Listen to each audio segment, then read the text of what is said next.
There's some tweaks that we take, but really we don't want to skip any steps. Just because last year was last year, we've got to turn the page. This is a new year with new challenges, new adversity that'll hit us in the face. We want to make sure that we stay grounded and continue to build each and every day that training camp affords us. So we look forward to that process taking shape here in the next couple of weeks. Zach, what's the biggest thing you've seen from Joe this offseason? He was healthy this offseason. That's a big change from last year. And, it's just continuing to he's taken great ownership in this offense and in this team. There's always going to be new faces that you add every year. The quarterback's an extension of the coaching staff, so it's also on him to make sure that we integrate those pieces the right way, bring them up to speed, and that's part of his job to do that. He's done a great job so far with guys like Hayden Hurst and some of the linemen that we got in the mix, and so really pleased with how he's helped us there as a leader on this team, get those guys up to speed and what the expectations are. Looking back now, chance to digest it. How much of a surprise was it? I don't think at any point it was a surprise. I think there's different stages that you hit where you realize what you've got and that it's really the team has gelled. You've got great talent, and any team in this league that has those mixtures of talent and chemistry is capable of doing some really great things. And so I don't think as it got down the stretch we were surprised. We knew that anything was possible. We just had to take care of business. And again, we have to put that behind us. Just because we created our own opportunities last year doesn't mean that that'll happen this year. We got to work for those opportunities. What's it been like to see the city sort of shift after your first 2 years? After that run, I'm sure you feel it. I'm sure it's a big difference. Right. Well, we've always known that Bengals fans are diehard and want to support a winner, and they've longed for this. And so it was exciting to see the excitement and the joy that was brought to their faces. But again, this league is what have you done for me lately? And so the expectations that we continue to build on things that we've done in the past, and there's a very high standard that we set for ourselves. And again, these people they pay a lot of money to come watch us play. They support us through thick and thin. It's our job to put a great product on the field and reward them. In the locker room, in what ways over the last couple of years have you kind of seen the culture change or shift? I think just person by person. We're spent a lot of time and effort on bringing the right people into the locker room, and we've also lost some great people that fit all the things that we want as well. But I just think overall as a whole, the leadership has really taken shape, and they're leading the team as they want it to look like, and that's a pleasure as a coaching staff to know that you have the right leadership in place that can help take your vision and spread it throughout the locker room, and our guys have done a really good job of that. Coach, I got with Joe Burrow's contract coming up next year.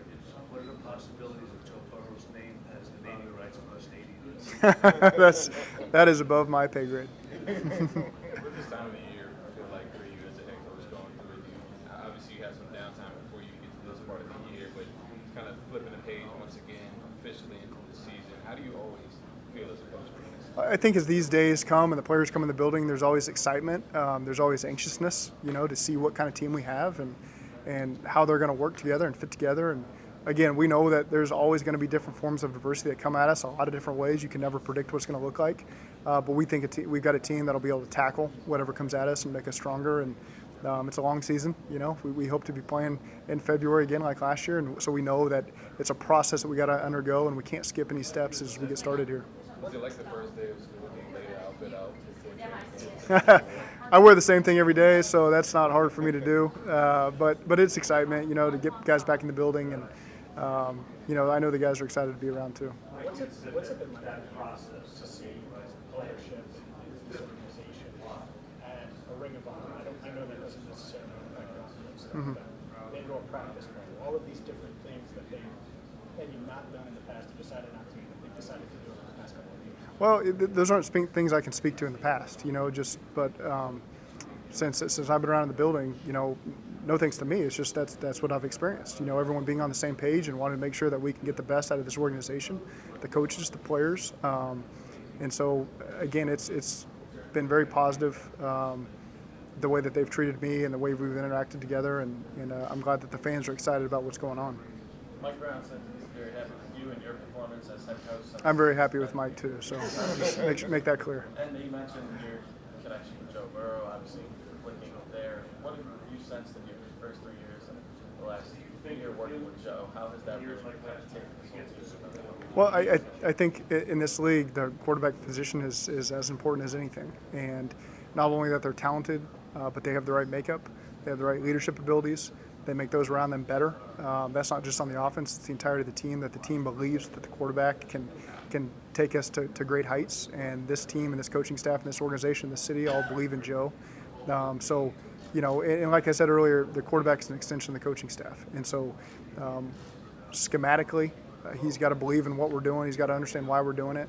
We have great dialogue between myself and Brian Callahan and Dan Pitcher, and it's been fun to work with him, and we're excited to take this next step together. What are some things that we can't hear not being on the field? Just some things with you and Joe that just you guys click really well.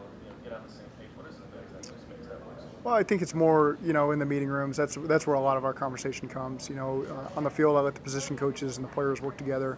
That's really where the dialogue comes, from the quarterback to maybe some different positions on how things have just occurred and maybe some tweaks we want to change. And then as we get in the meeting room, we're together a lot. I try to let Dan Pitcher really run those meetings, but there's times I've got things I want to share and get some dialogue going with Joe, and that's always been really good. Before that,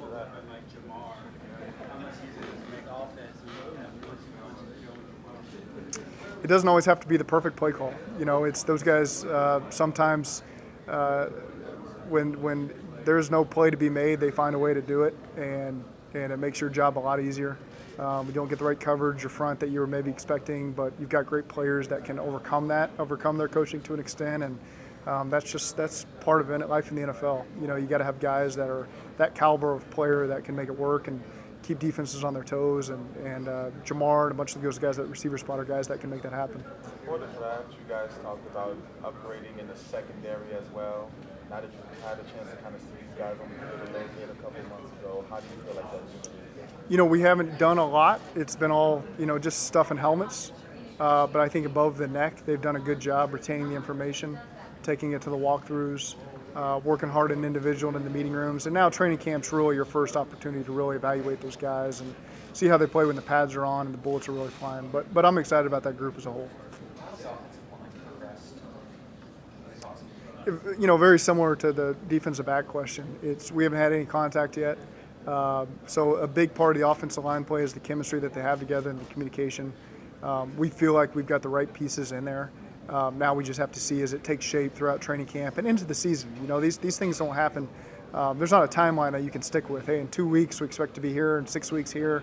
Sometimes that takes shape as the season goes. And it's a 17-game season with the playoffs on top of it. And so we're just excited to see how they progress going forward. Sorry, I'll hit you. What's been the hardest part about losing a preseason game? Obviously, less time to evaluate. You've had some experience with it now. Evaluation. Well, you get a little more practice time because usually with the preseason game, you have the day before, you have the day after that you're not doing anything physical. And so you steal a couple extra practices that way. So maybe you can smooth out some of the installs.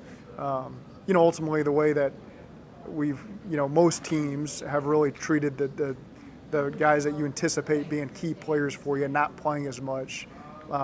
It maybe hasn't affected us as much as people may think. Mike, I know you want to leave the season. Last season in the past, Mike said it does still sting losing that Super Bowl. Does it still sting? Do you think about it? Have you gone back and watched it? I don't think that's an easy thing to put behind you.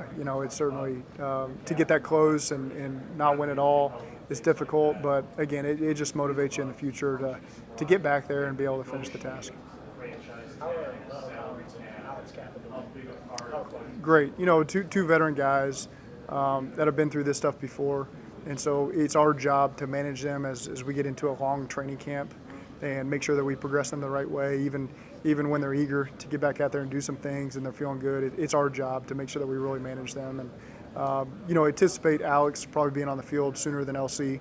But again, both those guys have dealt with some of this stuff before and are doing a great job communicating with us. Kappa and still the core. Yes. And what about Collins? LC's more of a back deal, but that he's experienced in the past and feels good about. Obviously, we're worried about every game on your schedule, but the division specifically, what does this AFC kind of look like?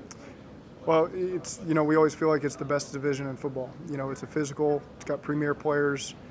They're well-coached teams, and nothing's ever given in this division. And we're happy to be in this thing because if you come out of it alive and in the postseason you feel like you're battle tested and ready for anything that teams can throw at you. What do you think of the white helmets? They're great. You know, the consensus seems to be that everyone loves them.